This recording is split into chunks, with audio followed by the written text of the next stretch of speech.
Bienvenue sur Agora. Lorsqu'il est question de faits passionnants et inédits à propos de Mars, Elon Musk ne reste jamais en marge. Le milliardaire vient justement de faire en compagnie de la NASA une nouvelle découverte assez terrifiante sur la planète rouge de notre système solaire. Dans cette vidéo, nous allons explorer en profondeur ce que cette découverte signifie pour nous et ce que cela implique pour l'avenir de l'humanité. Nous aborderons aussi le cas de plusieurs autres découvertes qui défient les lois de la science sur notre planète. Si vous êtes prêts, commençons. Elon Musk n'accomplira peut-être jamais son rêve d'aller sur Mars. Elon Musk l'a clairement affiché à plusieurs reprises. L'un de ses rêves les plus fous est de pouvoir poser le pied sur la planète rouge. Cependant, les chercheurs ne sont toujours pas capables de prédire avec précision la façon dont pourrait vivre une équipe d'astronautes à environ 225 millions de kilomètres, loin de leur planète natale sur le long terme. Ils ont donc mené une étude scientifique dans le principal but de déterminer si l'équipe aurait la capacité de s'en sortir plus ou moins bien une fois qu'elle sera installée sur la planète. Ils devraient également s'assurer que les ressources mises à sa disposition lui permettraient réellement de maintenir une parfaite communication avec les bases terrestres. Pour obtenir des meilleures réponses à l'ensemble de ces interrogations, des chercheurs russes ont placé des individus dans une simulation de colonisation de Mars. L'étude a duré quelques mois et les résultats sont finalement parus en novembre 2021. Le projet en question porte le titre de Sirius, c'est-à-dire Scientific International Research in Unique Terrestrial Station. Il s'attarde surtout sur la psychologie des astronautes durant le long voyage spatial qui devrait les conduire sur la planète rouge. Des expériences d'isolement en 2017 et en 2019, avec respectivement 17 et 120 jours d'isolement, ont été mises en place et remplissaient les conditions d'une simulation extraterrestre. Les premiers résultats et les plus visibles, d'ailleurs, viennent confirmer l'un des nombreux doutes qu'avaient les scientifiques. Avec une période d'isolement aussi large et des retards de communication occasionnés par distance, couplés à la longue période qu'ils ont semblé passer loin de la planète bleue, les astronautes ont fini par se détacher peu à peu des équipes terrestres. Tout d'abord, les simulations débutent avec une procédure de décollage, avant qu'ils n'atterrissent dans l'environnement inhospitalier d'une zone aménagée du centre d'entraînement. Par la suite, tous les membres de l'équipage sont enfermés au sein de nacelles, après avoir reçu des rations et autres fournitures vitales. Commence enfin le long processus d'isolement qui les éloigne de toute réalité terrestre. D'après les résultats fournis, durant leur atterrissage sur la planète hôte, l'équipage avait beaucoup communiqué avec l'équipe qui se trouve sur Terre, qui n'est rien d'autre que le centre de contrôle de la mission. Mais après l'installation de chacun des membres sur la planète, ils ont progressivement coupé contact jusqu'à ce que les communications aient été réduites au minimum avec le centre de contrôle. Il est vrai qu'il y a un bon côté des choses, puisque l'équipe est parvenue à prendre les choses en main et mène une vie totalement autonome. Mais la déconnexion avec le centre de contrôle qui avait même été envisagé au départ constitue un phénomène vraiment inquiétant. Lors d'une interview qu'il a accordée aux médias, Dimitri Jvedel, co-auteur de l'étude, avait expliqué que l'aspect négatif venait du fait que le centre terrestre n'était plus en possibilité de connaître et comprendre les réels besoins et les divers problèmes rencontrés par l'équipage. Il est donc dans l'impossibilité de fournir le moindre soutien. Il est vrai que seulement 12 personnes avaient été utilisées lors des simulations, ce qui signifie qu'il est bien possible que les écarts enregistrés entre les groupes et les individus, ainsi il est pour le moment impossible qu'une réelle généralisation soit faite, bien avant que des recherches plus approfondies ne soient effectuées par les scientifiques en charge des recherches. Il faut donc confirmer les résultats et c'est la raison pour laquelle un autre projet Sirius est en cours, avec cette fois-ci un seulement de 8 mois. Dans le cas où les résultats seraient similaires, il faudra que les équipes de chercheurs se penchent de plus près sur la question et trouvent des moyens devant permettre d'améliorer au mieux les communications entre la planète hôte et la nôtre dans un futur assez proche. Sans que ce problème ne se résolve, une mission spatiale de longue durée vers Mars ne serait pas viable. En s'éloignant de cette façon de leur ancienne vie et en étant donc plus en communication avec leur planète natale, les astronomes risquent de très vite se perdre sur l'hostile planète rouge. Il est question de résultats qui tendent à mettre en péril le rêve d'Elon Musk. Il serait à coup sûr attentif aux prochains résultats qui seront publiés d'ici là. La vie aurait existé dans le sous-sol de Mars il y a très longtemps de cela. Une équipe réunissant plusieurs chercheurs de l'ENSPSL, de l'Université d'Arizona et de l'Observatoire de la Côte d'Azur ont conduit avec succès le tout premier bilan quantitatif de l'habitabilité de la croûte de Mars. D'après leurs propos, il y a de très fortes chances pour qu'au début de son existence, Mars ait disposé d'un sous-sol assez viable. Les chercheurs estiment qu'il aurait été habité par des microbes méthanogènes. Mais un autre point fort et marquant de leur découverte est que la présence de ces micro-organismes aurait été responsable d'un drame sur l'atmosphère et le climat, ce qui a réduit la planète à l'astre désert que nous connaissons aujourd'hui. Mais pour que vous compreniez mieux et soyez mieux imprégné de l'histoire,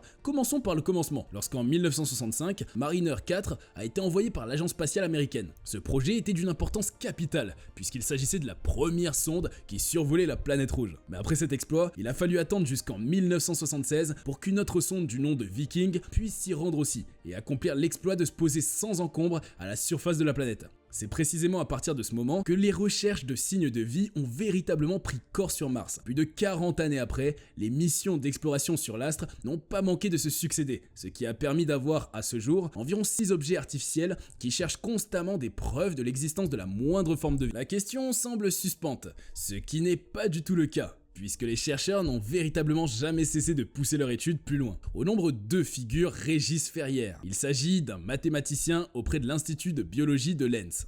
Avec son équipe, il est parvenu, grâce à des modélisations mathématiques et numériques, à faire le bilan de ce qu'était la croûte par le passé. Cela leur a donné une sorte de cartographie de toutes les traces des fossiles d'une possible vie qui avait existé sur la planète. Ils ont aussi profité de ces données pour évaluer les chances de rencontrer à nouveau une forme de vie similaire dans les sites qui sont explorés actuellement par les sondes Curiosity et Perseverance. D'après les résultats obtenus, les méthanogènes, qui avaient probablement abrité sur Mars au début de son existence, ont provoqué un total refroidissement de l'astre, ce qui a mis fin aux potentielles conditions chaudes et propices à la vie. De ce fait, l'habitabilité de la surface a été compromise, ce qui a entraîné une migration de la biosphère vers la croûte inférieure de la planète afin de survivre. Les scientifiques ont fait une évaluation de l'habitabilité de Mars en se fondant sur l'un des premiers métabolismes de la planète. Il est question de la méthanogénèse hydrogénotrophe, un métabolisme qui utilise le dihydrogène comme source principale d'énergie, puis produit le méthane sous forme de déchet principal. À travers une telle consommation de dihydrogène et la libération du méthane, cette communauté microbienne a entraîné une modification sans précédent au niveau de l'atmosphère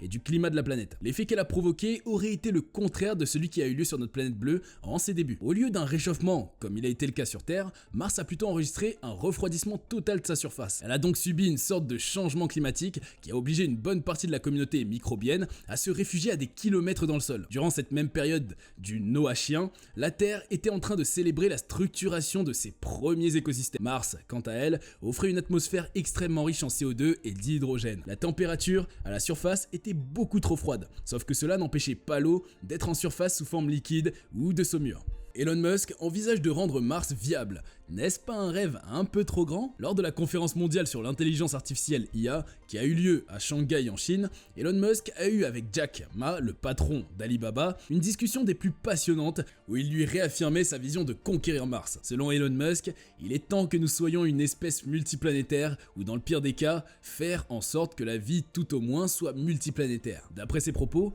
l'heure est grave. Une force extérieure ou une cause interne pourrait réduire notre espèce à tout moment, provoquant par la même occasion son extinction totale. Au moment même où cela surviendrait, il sera impossible que nous puissions envisager la colonisation de toute autre planète. Comme il tentait de l'expliquer à Jack Ma, ce serait de là que vient son profond désir de réussir la conquête de la planète rouge. SpaceX travaille actuellement de façon acharnée pour atteindre ce but à travers le développement d'une fusée qui a la possibilité de convoyer des hommes sur la planète. Il y a quelques mois de cela, il évoquait sur sa page Twitter un projet de terraformation en explosant des bombes nucléaires au niveau des calottes glaciaires polaires de la planète. En procédant de la sorte, le but du milliardaire est de provoquer une fonte des calottes glaciaires et la libération d'énormes quantités de gaz dans l'atmosphère. Selon son équipe et lui, cela provoquera un effet de serre et donc une augmentation de la température et de la pression atmosphérique de la planète. À partir de 1971, l'idée de réaliser une terraformation sur Mars avait fait l'objet d'un article qui avait été rédigé par l'astronome américain Carl Sagan, l'une des premières têtes penseuses de l'exobiologie. Fait assez intéressant, c'est que l'idée n'a toujours pas fini d'être discutée, puisque les scientifiques de la NASA continuent toujours de travailler sur la terraformation de certaines zones de la planète rouge afin d'augmenter leur habitabilité grâce à un aérogel. Il s'agit en fait d'un matériau qui ressemble au gel et où le composant liquide est remplacé par du gaz. Lorsqu'il a été interrogé par les médias, l'un des responsables des programmes d'exploration du système solaire au Centre national d'études spatiales, Francis Rocard, a d'abord rappelé que la terraformation est en fait l'usage d'un moyen externe afin d'augmenter nettement la quantité de gaz à effet de serre présente dans l'atmosphère d'une planète. Grâce à cet effet, on enregistre très rapidement une augmentation au niveau de la température et de la pression de la planète, de telle sorte que l'eau finit par passer à l'état liquide. Sur Mars, la température moyenne oscille autour de 60 degrés, mais après les pôles, il est possible d'enregistrer certaines qui descendent jusqu'à moins 125 degrés Celsius. Un autre point important est que l'air de la planète est composé à 95,32% de CO2, et il a aussi les radiations cosmiques qui ne manquent pas de faire parler d'elle. Si on se penchait un peu plus sur l'idée d'Elon Musk de faire atterrir des bombes sur les pôles de la planète, l'expert du CNES a affirmé qu'il ne s'agit pas d'une mauvaise idée pour autant. Puisqu'Elon Musk veut démarrer sur un concept sans avoir la certitude qu'elle fonctionnerait pour de vrai, le comble encore est que le système n'est pas sans aucune faille. Dans le cas où il ferait exploser une bombe comme celle lancée au Japon en 1945 sur Hiroshima, il est clair qu'ils vont tout détruire sur leur passage. Mais ce n'est pas tout.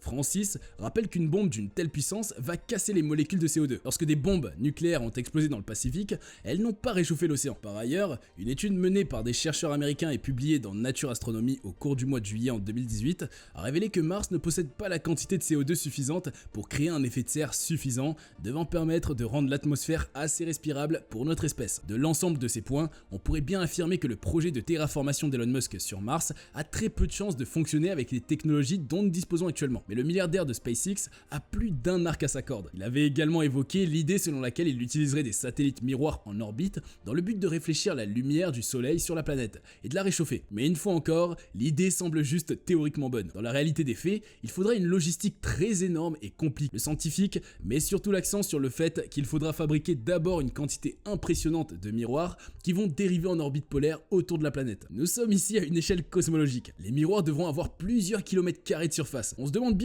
comment cela pourrait se faire. Un autre point important est le coût de réalisation, puisqu'un projet de terraformation revient extrêmement cher, et sa mise en place prendra près d'un siècle de travaux. Quelques centaines de milliers d'années plus tard, il faudra reprendre encore le même procédé, puisque l'atmosphère, qui aurait vu le jour autour de l'astre, se dissipera avec le temps. D'après les résultats d'une étude américaine, il va falloir d'abord importer de l'ammoniac, de l'hydrogène et enfin des hydrocarbures pour créer une augmentation au niveau de la pression. Cette étape uniquement requiert 90 années et 500 milliards de dollars. Il faudra ensuite 120 années et 700 milliards de dollars supplémentaires pour que la glace soit fondue. Pour que l'effet de serre s'installe totalement, les chercheurs estiment qu'il faudra 150 années et 900 milliards de dollars. Enfin, 300 milliards de dollars seront nécessaires pendant 50 années encore pour que l'atmosphère devienne respirable. À moins que nous ne soyons réellement à bord de l'abîme sur notre planète, il est évident que la terraformation continue d'être un rêve assez grand et inatteignable. Pour le moment, les scientifiques estiment que nos meilleures chances se trouvent sur Titan, la plus grosse lune de Saturne. À l'heure actuelle, la température sur son sol avoisine moins 179 degrés Celsius, mais dans quelques milliards d'années, lorsque le soleil aura suffisamment grossi au point de toucher notre planète et de l'avaler, Titan sera alors le meilleur refuge. Il y fera beaucoup plus chaud qu'aujourd'hui, et même si l'oxygène n'est pas présent, l'atmosphère est constituée essentiellement d'azote. Mais rien n'empêche qu'on y vive avec des masques, et croyez-moi, c'est toujours mieux que de sombrer dans la chaleur torride de notre planète. Nous voilà à la fin de la vidéo de ce jour. Quelles ont été vos impressions? Dites-nous en commentaire, selon vous, Elon Musk va-t-il abandonner son rêve? Quelle autre solution pourrait envisager le milliardaire et propriétaire de SpaceX? Si la vidéo vous a plu, n'oubliez surtout pas de laisser un pouce bleu en vue de nous encourager et de la partager autour de vous. Merci d'être resté jusqu'à la fin et à très prochainement pour de nouvelles aventures sur Agora.